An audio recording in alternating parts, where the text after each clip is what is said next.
So what's up guys, happy Holi to all of you, and this is just a random video, random raw video. Okay, I shoot raw and simply जैसे कि अगर कोई मेरे पास आया कुंडली दिखाने या कुंडली मैच मेकिंग करवाने या किसी के पास भी गया, एनीबडी सी, मैंने ये चीज़ डिस्कस कर रखी है कि एक एस्ट्रोलॉजर जो है सबसे पहले क्या क्या चीज़ें आपके चार्ट में देखेगा। Condition of moon, the mind, in detail कुंडली मैच मेकिंग के ऊपर मेरी 20-20 मिनट की भी वीडियोस हैं। आपका moon, the way you think, mind को देखना बहुत ज़रूरी है। ठीक है, जितना दूर आपका माइंड होगा उतनी दूर आपकी अपनी स्पाउस के साथ कम्युनिकेशन होगी। देन वीनस को देखते हैं, वीनस की कंडीशन कैसी है। वीनस जितना आपका पास होगा दोनों के चार्ट में उतना ज़्यादा लव होगा आप दोनों के आपस में। देन आपका एसेंडेंट, एसेंडेंट अलग होना चाहिए। ऐसा क्यों बोलते हैं कि एसेंडेंट आपका अलग होना चाहिए? अगर आप देखो, मैं इतने टाइम से ट्रांजिट के ऊपर वीडियो बना रहा हूँ, एक एसेंडेंट को सेम ट्रांजिट हिट करता है। ठीक है, तो जो ये मेन ट्रांजिट होती हैं, राहु, जुपिटर, सैटर्न, तो ये बुरा टाइम भी एक साथ आएगा, अच्छा टाइम भी एक साथ आएगा। तो ये देखते हैं कि एसेंडेंट दोनों का अलग अलग हो। गुण मिलाते हैं, उसके बाद 18 से ऊपर कितने भी गुण हो चल जाते हैं। देन दोष, मांगलिक दोष, वो मैंने इन डिटेल डिस्कस कर रहा हुआ है। ठीक है, एक second. Hello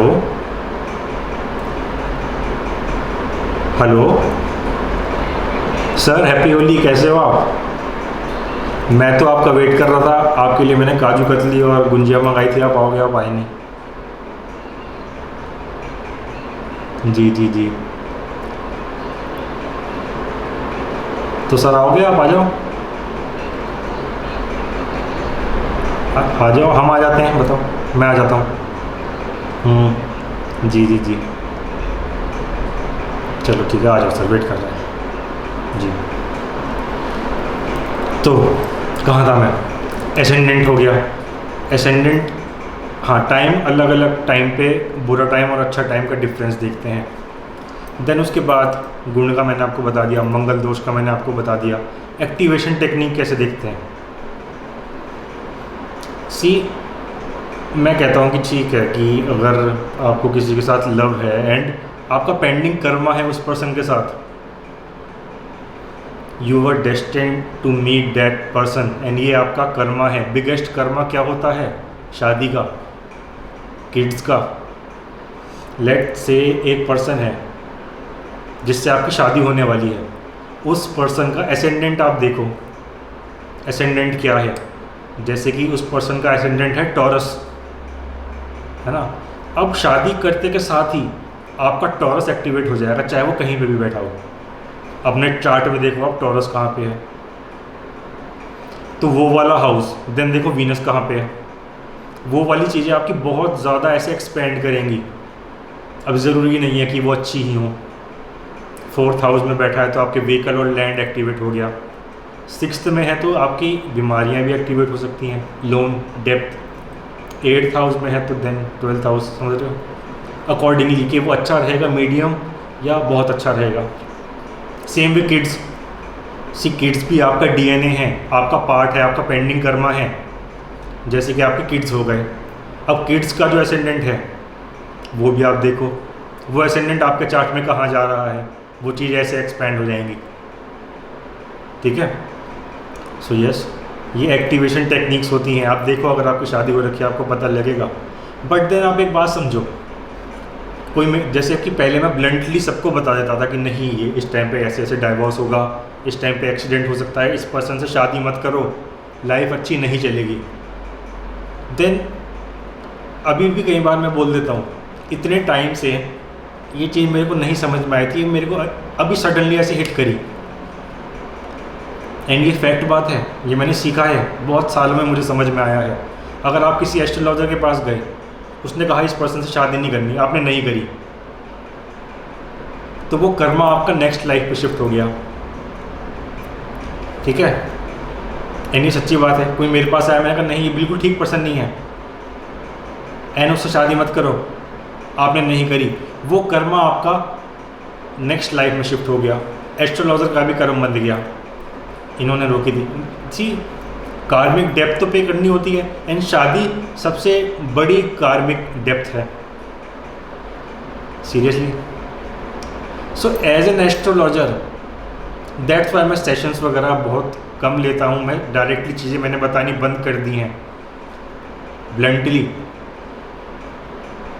your as an astrologer भी, अभी मैं एक एस्ट्रोलॉजर का रोल प्ले कर रहा हूँ अगर आपकी लाइफ में, मैंने कहा है कि ये my task is to play your Karma.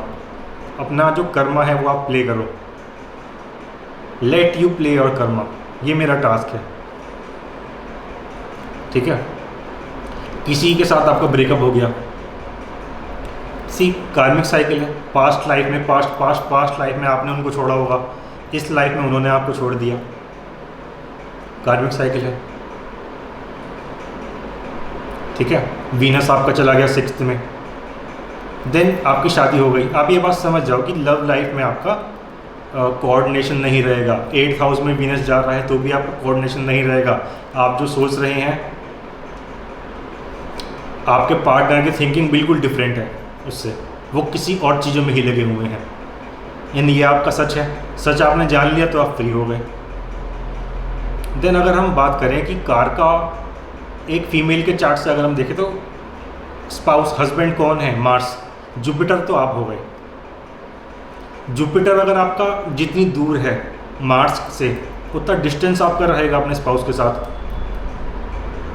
अगर आपका जुपिटर और मार्स आमने सामने है, 1st और 7th एक्सिस में, किसी भी हाउस में, तो ऐसा है कि आपकी लड़ाई होती रहेगी, कंपटीशन में रहोगे आप अपने स्पाउस के साथ। उसके बाद पता लग रहा है कि साथ में बैठ के आप कॉफ़ी पी रहे हो, शाम को हंस रहे हो, लड़ाई में मज़ा आया, ठीक है।